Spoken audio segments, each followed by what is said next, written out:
أعوذ بالله من الشيطان الرجيم. بسم الله الرحمن الرحيم. وقالت اليهود ليست النصارى على شيء وقالت النصارى ليست اليهود على شيء وهم يتلون الكتاب كذلك قال الذين لا يعلمون مثل قولهم فالله يحكم بينهم يوم القيامة فيما كانوا فيه يختلفون. ومن أظلم ممن منع مساجد الله أن يذكر فيها اسمه وسعى في خرابها أولئك ما كان لهم أن يدخلوها إلا خائفين لهم في الدنيا خزي ولهم في الآخرة عذاب عظيم ولله المشرق والمغرب فأينما تولوا فثم وجه الله إن الله واسع عليم. فقالوا اتخذ الله ولدا سبحانه بل له ما في السماوات والأرض كل له قانتون بديع السماوات والأرض وإذا قضى أمرا فإنما يقول له كن فيكون. وقال الذين لا يعلمون لولا يكلمنا الله أو تأتينا آية كذلك قال الذين من قبلهم مثل قولهم تشابهت قلوبهم قد بينا الآيات لقوم يوقنون. إنا أرسلناك بالحق بشيرا ونذيرا ولا تسأل عن أصحاب الجحيم. ولن ترضى عنك اليهود ولا النصارى حتى تتبع ملتهم قل إن هدى الله هو الهدى ولئن اتبعت أهواءهم بعد الذي جاءك من العلم ما لك من الله من ولي ولا نصير. الذين آتيناهم الكتاب يتلونه حق تلاوته أولئك يؤمنون به ومن يكفر به فأولئك هم الخاسرون. صدق الله العظيم. اللهم صل على محمد وعلى آل محمد كما صليت على إبراهيم وعلى آل إبراهيم إنك حميد مجيد. اللهم بارك على محمد وعلى آل محمد كما باركت على إبراهيم وعلى آل إبراهيم إنك حميد مجيد.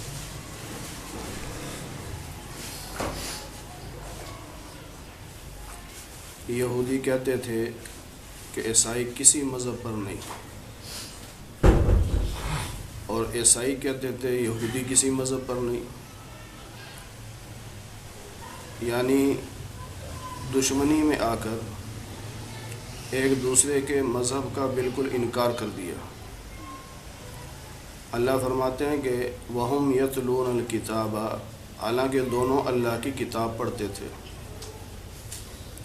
یہودیوں کے پاس بھی کتاب تھی، عیسائیوں کے پاس بھی کتاب تھی۔ اللہ کی کتاب پڑھنے کے باوجود ایک دوسرے پر اتنے بڑے الزام لگائے کہ تمہارا کوئی مذہب نہیں۔ جب یہ باتیں مکہ والوں کو پہنچی، مکہ والے چونکہ جاہل تھے، ان کے پاس کوئی آسمانی کتاب نہیں تھی، تو اللہ فرماتے ہیں کہ كَذَلِكَ قَالَ الَّذِينَ لَا يَعْلَمُونَ مِثْلَ قَوْلِهِمْ، ایسے ہی ان لوگوں نے بھی کہا جن کے پاس علم نہیں تھا، یعنی مکہ والے کہنے لگے یہودیوں اور عیسائیوں کا کوئی مذہب نہیں، اصل مذہب ہمارا ہے۔ اللہ فرماتے ہیں دنیا میں جو مرضی ایک دوسرے کو کہہ لو، اصل فیصلے تو قیامت کے دن اللہ تعالیٰ فرمائیں گے۔ یہاں اصل میں سبق دیا جا رہا ہے کہ کسی بھی اختلاف کی بنیاد پر اس حد تک نہ جاؤ کہ کسی کے مذہب ہی کا انکار کر دو۔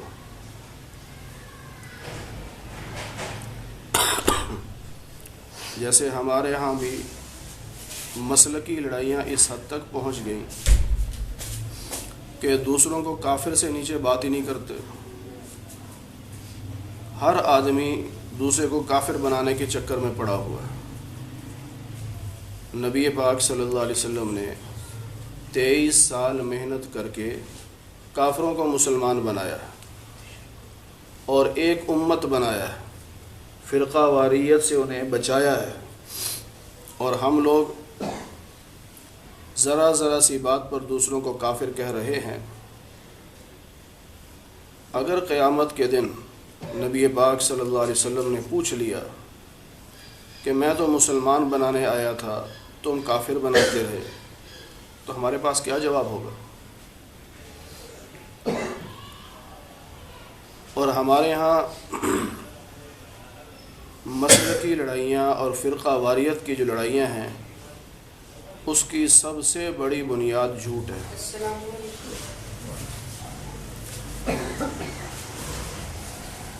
اگر آج بھی کوئی 4-5 بڑے آدمی بیٹھ جائیں ثالث بن کر اور ایک دوسرے پر جو الزامات ہیں اس کی سچائی کے ساتھ تحقیق شروع کر دیں تو فرقہ واریت ختم ہو جائے. ایک شخص نے اگر 150 سال پہلے جھوٹ بولا, بدقسمتی یہ ہے کہ 150 سال گزر گیا, وہ جھوٹ ہی چلا آ رہا ہے. کسی کے اندر اخلاقی جرأت نہیں کہ وہ اسے یہ کہہ سکے بھائی تم نے جھوٹ بولا تھا, یہ تو بات کتابوں میں ہے ہی نہیں. اس لیے میں دعوے کے ساتھ کہتا ہوں, اگر جھوٹ کو ختم کر دیا جائے تو ہمارے ملک سے فرقہ واریت کی لڑائی ختم ہو جائے.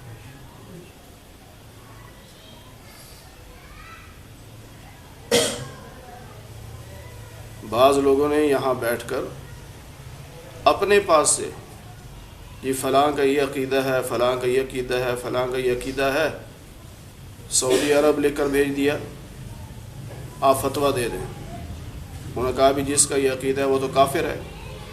اور دیکھیں فتویٰ ہوتا ہی اسی بنیاد پہ ہے, جو کاغذ پہ لکھا ہے اس کے مطابق فتویٰ ہوتا ہے. تحقیق مفتی کا کام نہیں ہے. مفتی سے جو پوچھا جائے گا اس نے وہ کاغذ پہ جو لکھا ہے اس کے مطابق فتویٰ دے دینا. اب وہاں سے فتویٰ آ گیا, اب ہندوستان میں فرقہ واریت شروع ہو گئی, فلانا کافر, فلانا کافر, فلانا کافر. بھئی کیوں؟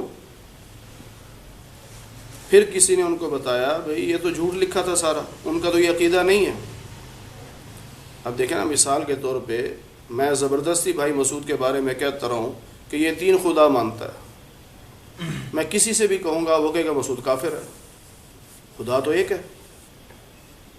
اب یہ میرا جھوٹ چل رہا ہے, میں نے کہہ دیا, میرے ماننے والوں نے کہنا جی مسعود کافر ہے, مسعود کافر ہے, ہمارے بڑوں نے کہہ دیا کیونکہ وہ 3 خدا مانتا ہے.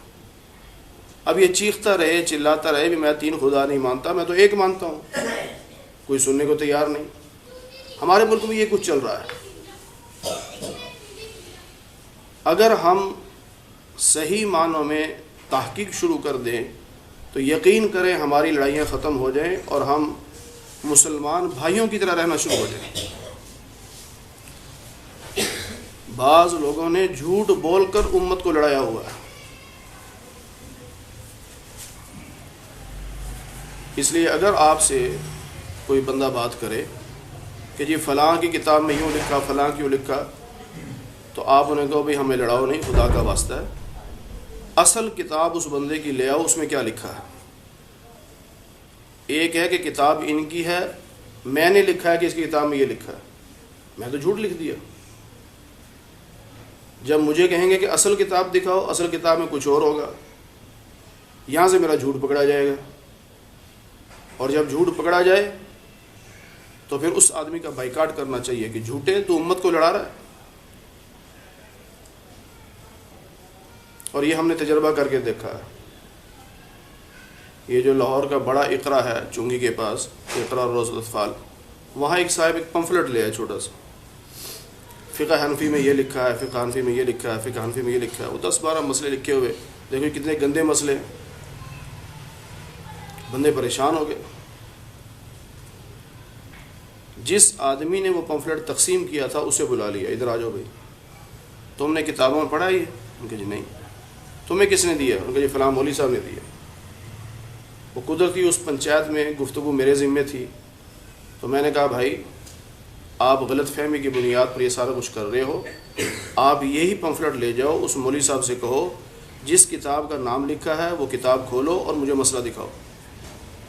انہوں نے کہا اگر مسئلہ ہو، میں کہا مسئلہ ہو تو ہمارے پاس آ جانا، ہم اس کا جواب دیں گے، اگر مسئلہ نہ ہو تو جوتا اتار لینا، اسی مولوی کی وہاں مرمت کرنا کہ جھوٹ لکھ کر ہمیں لڑا رہا ہے۔ تو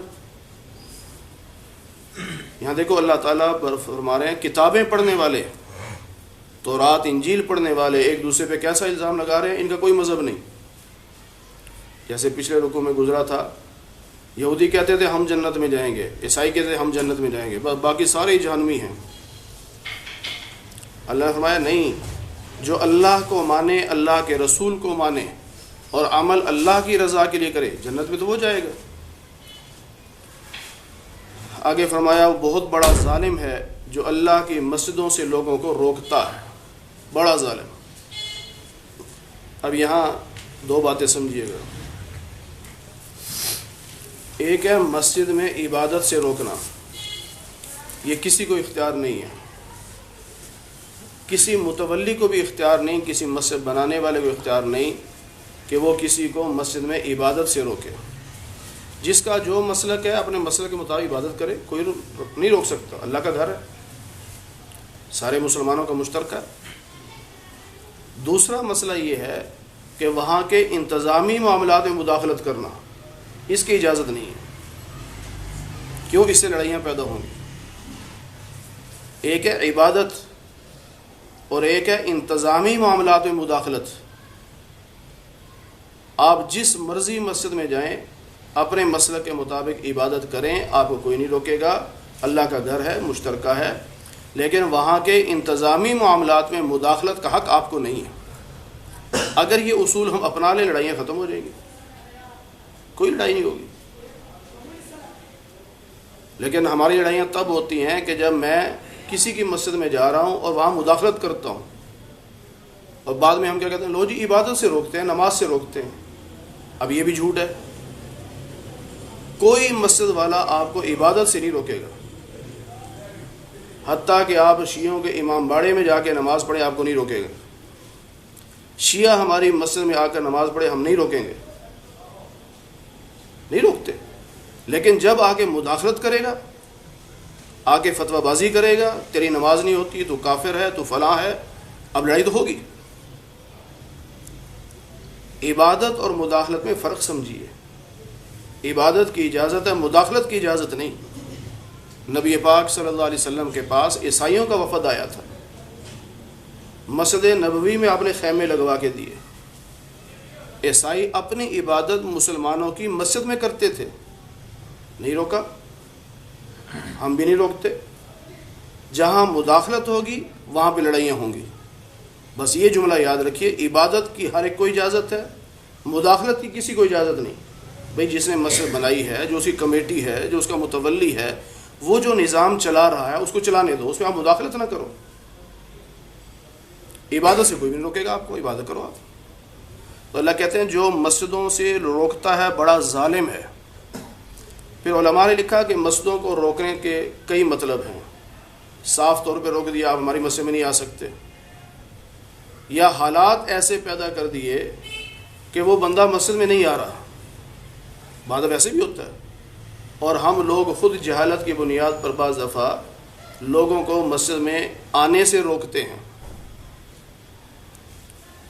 جیسے مولانا تاج میر صاحب کے بیان میں کئی دفعہ ایسے واقعات انہوں نے بیان کیے کہ بیچارہ کوئی گناہ گار تھا، مسجد میں کبھی آتا ہی نہیں تھا، اس کو ترغیب دے کے سمجھا کے مسجد میں لے آئے، وہ وضو کر رہا ہے تو دیکھتے کسی نمازی نے کہہ دیا خیر ہے آج تم بھی آ گئے، اور بیچارہ متنفر ہو گیا کہ میں اگر مسجد میں آئی گیا تھا مجھے تانے دینے شروع کر دیے، وہ وہیں سے چلا گیا۔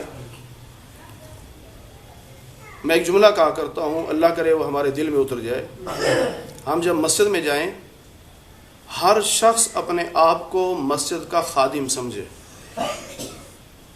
اپنے آپ کو، اور باقی جتنے نمازی ہیں سب کو اللہ کا مہمان سمجھے، لڑائی نہیں ہوگی۔ ہم اپنے آپ کو چودھری سمجھتے ہیں، باقیوں کو گھٹیا سمجھتے ہیں، تو لڑائیاں ہوتی ہیں۔ ہر آدمی، چاہے وہ مولوی ہو، چاہے وہ چودھری ہو، چاہے وہ کوئی فوجی ہو، مسجد میں داخل ہوتے ہی وہ اپنے آپ کو مسجد کا خادم سمجھے اور تمام نمازیوں کو اللہ کا مہمان سمجھے، ان کی عزت کرے، اس کو پروٹوکول دے، کوئی لڑائی نہیں ہوگی۔ ہو سکتا ہے کہ میں 20 سال سے نمازیں پڑھ رہا ہوں اور میری ایک بھی نماز قبول نہ ہو، اور وہ شخص جو پہلی مرتبہ مسجد میں آیا ہے اس کی پہلی نماز ہی قبول ہو جائے۔ ہم ظاہری عمل کو دیکھ رہے ہیں، اللہ تعالیٰ دل کے اخلاص کو دیکھتا ہے۔ اس لیے کبھی کسی نئے آدمی کو مسجد میں آتا ہوا دیکھے تو کبھی ہٹ نہ کریں اسے، کبھی اس کو عار نہ دلائیں، حوصلہ افزائی کریں، بلکہ اسے کہیں اللہ آپ کا آنا مبارک فرمائے، آپ آئے، ہمیں حوصلہ مل گیا، آپ اللہ کے مہمان ہیں۔ آگے فرمایا وسعی فی خرابھا، لوگ کوششیں کرتے ہیں اللہ کے گھر میں اللہ کا ذکر نہ ہو اور مسجد کو برباد اور ویران کرنے کی کوشش کرتے ہیں۔ جو یہ کام کرتا ہے بہت بڑا ظالم ہے۔ حالانکہ ان کو چاہیے تھا اللہ کے گھر میں ڈرتے ہوئے داخل ہوتے، خوف زدہ ہوتے، اللہ کے گھر میں جا رہا ہوں، اللہ کے گھر میں خوف سے داخل ہونا چاہیے۔ جتنی بڑی ہستی ہوتی ہے اتنا ہی اس کے قریب جاتے ہوئے ڈر لگتا ہے۔ اب دیکھیے تھانے میں جاتے ہوئے کتنا ڈر لگتا ہے ہمیں، کیوں؟ ایس ایچ او کی اہمیت دل میں بیٹھی ہوئی ہے، تھانے دار کی اہمیت دل میں بیٹھی ہے، کسی بھی افسر کے پاس آپ جائیں اس کی ایک ہیبت دل میں بیٹھی ہے۔ ایک اللہ ہے، اس کے گھر کا کوئی ادب نہیں، کوئی ہیبت نہیں، اس کی کوئی روب نہیں۔ اس لیے اللہ فرماتے ہیں کہ لوگوں کو چاہیے جب مسجد میں داخل ہوں تو خوف خدا دل میں پیدا کریں۔ اور جو لوگ مسجدوں کو ویران کرتے ہیں، مسجدوں کی بے ادبی کرتے ہیں یا نمازیوں کو مسجدوں سے دوڑاتے ہیں، دنیا میں بھی ذلیل ہیں اور آخرت میں بھی ذلیل ہیں، اور آخرت میں بڑے عذاب کے مستحق بنیں گے۔ آگے دوسرے پارے کے شروع میں آ رہا ہے تحویل قبلہ کا مسئلہ۔ نبی پاک صلی اللہ علیہ وسلم جب مکہ مکرمہ میں تھے تو وہاں چونکہ قبلہ سامنے ہے بیت اللہ، تو آپ ایسا رخ اختیار کرتے تھے کہ بیت اللہ بھی سامنے ہوتا، بیت المقدس بھی سامنے ہوتا۔ پھر جب آپ مدینہ منورہ گئے تو وہ ایسی سمت میں تھا کہ ایک طرف رخ ہو سکتا تھا، دوسری طرف نہیں ہو سکتا تھا، یہ دونوں اپوزٹ پوزیشن میں تھے۔ اب حکم ملا کہ بیت المقدس کی طرف منہ کر کے نماز پڑھیے۔ 16 یا 17 مہینے ادھر رخ کر کے آپ نماز پڑھتے رہے، لیکن آپ کی چاہت یہ تھی کہ بیت اللہ ہمارا قبلہ بنے۔ 16 یا 17 مہینے کے بعد پھر حکم آ گیا کہ بیت المقدس کی طرف رخ کر کے نماز نہ پڑھیں، اپنا رخ بیت اللہ کی طرف کر لیں۔ اس پہ یہودیوں نے بھی اعتراض کیا، عیسائیوں نے بھی کیا۔ اس پہ اللہ نے فرمایا کہ مسلمان اللہ کے بندے ہیں، اللہ مشرق کی طرف حکم دے یا مغرب کی طرف حکم دے، دونوں اللہ ہی کی سمتیں ہیں نا، تم اعتراض کرنے والے کون ہو؟ یہاں بھی فرمایا وَلِلَّهِ الْمَشْرِقُ وَالْمَغْرِبُ، اگر مشرق کی طرف منہ کیا جائے یا مغرب کی طرف، ہے تو اللہ کی سمت ہے نا، اور ہم اس سمت کو سجدہ نہیں کر رہے، ہم تو اللہ کے حکم کو کر رہے ہیں۔ یہ بات بھی یاد رکھیے، بعض ہندو اعتراض کرتے ہیں کہ ہم اپنی کوئی مورتی بنا کر اسے سجدہ کرتے کہ تو شرک ہے۔ تم بیت اللہ کو سجدہ کرتے ہو، اس کمرے کو سجدہ کرتے ہو، شرک نہیں؟ یاد رکھیے ہم بیت اللہ کو سجدہ نہیں کرتے، ہم اللہ کے حکم کو سجدہ کرتے ہیں۔ اللہ جدھر حکم دے گا ہم ادھر سجدہ کر لیں، ہم تو اللہ کے حکم کے پابند ہیں۔ ہم بیت اللہ کو سجدہ نہیں کرتے، اللہ کو سجدہ کرتے ہیں، اللہ نے حکم دیا ادھر منہ کرو اس لیے ادھر منہ کر رہے ہیں۔ فرمایا فَأَيْنَمَا تُوَلُّوا فَثَمَّ وَجْهُ اللَّهِ، جدھر بھی منہ کرو گے ادھر ہی اللہ ہوگا، جدھر منہ کرو گے ادھر ہی اللہ۔ یہاں سے علماء نے ایک مسئلہ لکھا ہے، فرض نماز میں یا واجب و سنت جو ہم پڑھ رہے ہیں اس میں قبلہ رخ ہونا ضروری ہے۔ اگر ہم سفر میں ہیں، گھوڑے پہ سوار ہیں، اونٹ پہ سوار ہیں، یا جیسے آج کل بس میں سوار ہیں، فرض نماز کے لیے تو ہمیں سواری سے اترنا پڑے گا، اتر کر قبلہ رخ نماز پڑھنی پڑے گی۔ لیکن سواری پہ جا رہے ہیں اور نفلوں کو دل کر رہا ہے تو جدھر بھی سواری جا رہی ہے آپ ادھر ہی رخ کر کے نماز پڑھ لیں، آپ کے نفل ادا ہو جائیں گے۔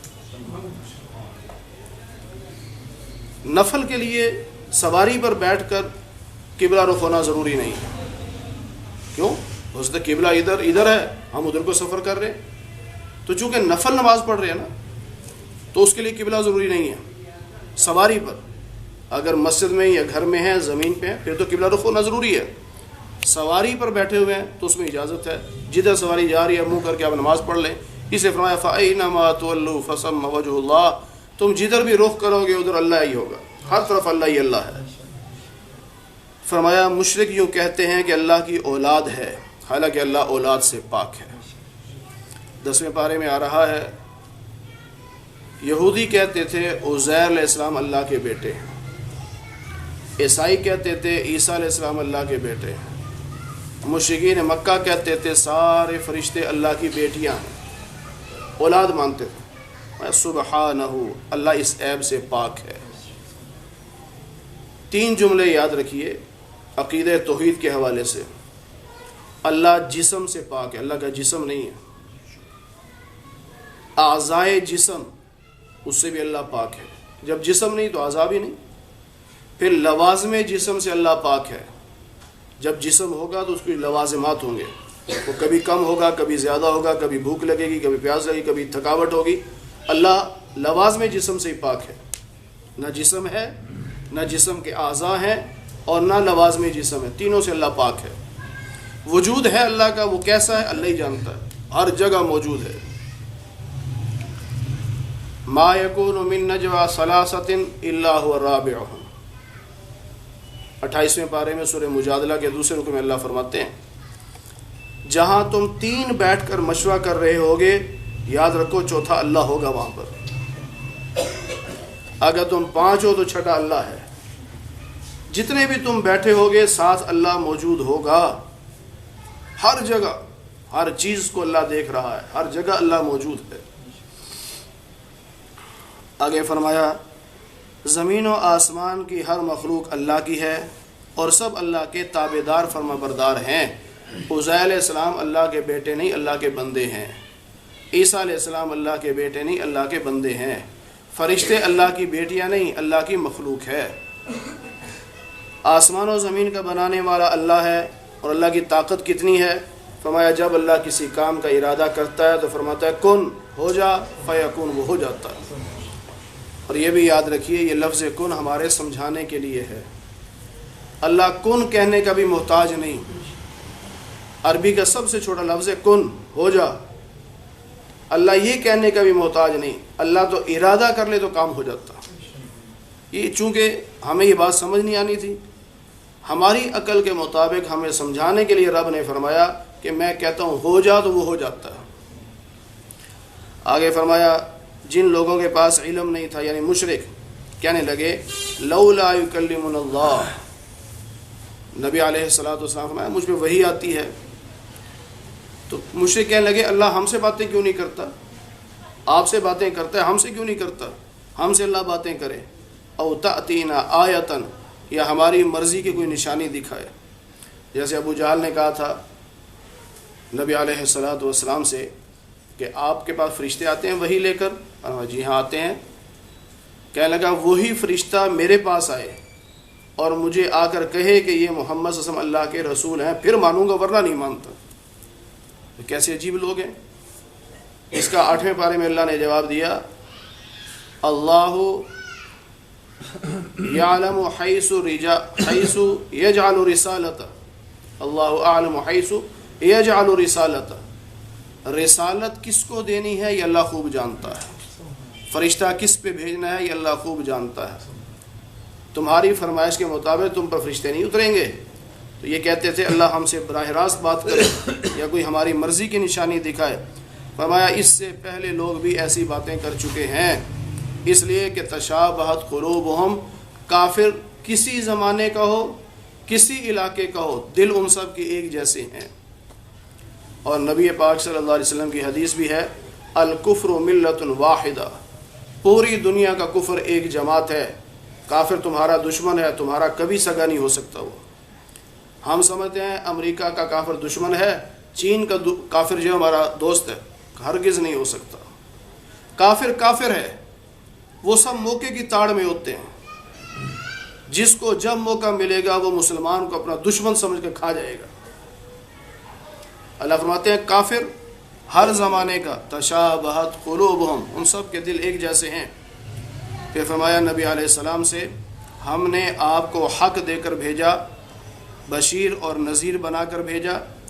ہر نبی کی صفت ہے، چھٹے پارے بیان فرمایا ہر نبی کو ہم نے بشیر اور نذیر بنا کے بھیجا۔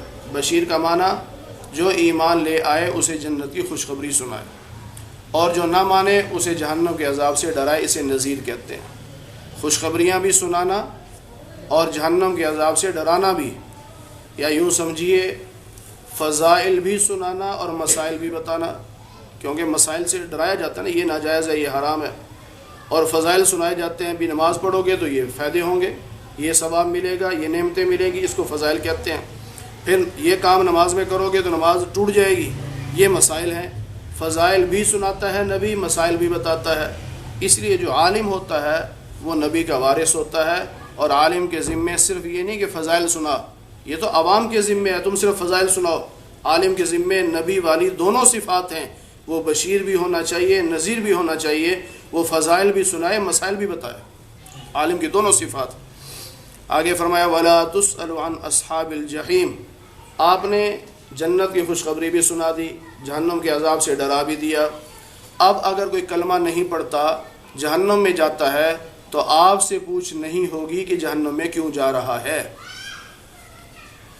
تبلیغ آپ کے ذمے ہے، اللہ کا پیغام پہنچا دیا، اب کوئی مانے یا نہ مانے آپ سے پوچھ نہیں ہوگی، آپ بری و ذمہ ہیں کہ بھئی ہم نے تو پیغام پہنچا دیا، نہیں مانتا تو اس کا اپنا قصور ہے۔ اسے اللہ فرما رہے ہیں کہ آپ بشیر بھی بنو، نذیر بھی بنو، اس کے بعد اگر کوئی جہنم میں جاتا ہے تو آپ سے پوچھ نہیں ہوگی۔ پھر فرمایا کہ یہودی آپ سے کبھی راضی نہیں ہو سکتے، عیسائی بھی آپ سے کبھی راضی نہیں ہو سکتے، یہاں تک کہ آپ لوگ اپنا دین چھوڑ کر ان کے دین میں چلے جاؤ۔ جب تک آپ اسلام چھوڑ کر عیسائیت میں نہیں جاتے یا یہودیت میں نہیں جاتے، وہ آپ سے راضی نہیں ہو سکتے۔ اور کوئی مسلمان نہیں چاہے گا کہ میں نبی صلی اللہ علیہ وسلم کا دامن چھوڑ دوں، آپ کا کلمہ چھوڑ دوں۔ گناہ گار سے گناہ گار مسلمان بھی نہیں چاہتا۔ جب ہم اسلام نہیں چھوڑ سکتے تو پھر ہمیں کیا ضرورت پڑی ہے کہ ہم یہودیوں اور عیسائیوں کو خوش کریں، جبکہ اللہ کا قرآن کہتا ہے وہ خوش ہو ہی نہیں سکتے۔ آج یہی کچھ ہو رہا ہے نا، کچھ عرصہ پہلے پابندیاں لگ رہی، جہاد کا نام لینا چھوڑ دو، جہادی جماعتوں پابندی لگا دو، پھر بھی وہ راضی نہیں ہوئی، کہتے ہیں جی اب مدرسے بھی بند کر دو، اس پہ بھی راضی نہیں ہوئے، اب تنظیموں میں پابندی لگا دو، اس پہ بھی راضی نہیں۔ پھر انہوں نے کہا جی جس کے نام کے ساتھ محمد ہوگا ہم اس کو ویزا نہیں دیں گے، جس کا نام اسامہ ہوگا ہم اس کو ویزا نہیں دیں گے، اتنے ڈرے ہوئے۔ یہ ساری پابندیاں لگتی جا رہی ہیں، اب اگلی پابندیاں بھی آ رہی ہیں، کیا داڑیاں ختم کروا دو۔ یہ تاجکستان میں ہوا نا، صدر نے ایک آرڈیننس پاس کیا، 24 گھنٹے کے اندر داڑیاں مونڈ دو ورنہ گولی مار دی جائے گی۔ اور ہمارے ملک میں بھی یہ کچھ ہوتا جا رہا ہے۔ اللہ کے بندو، ان حکمرانوں کو سمجھاؤ کہ یہودی عیسائی تم سے کبھی راضی نہیں ہو سکتے، کیوں ان کی باتیں مانتے جا رہے ہو؟ اسلام ہم نے نہیں چھوڑنا۔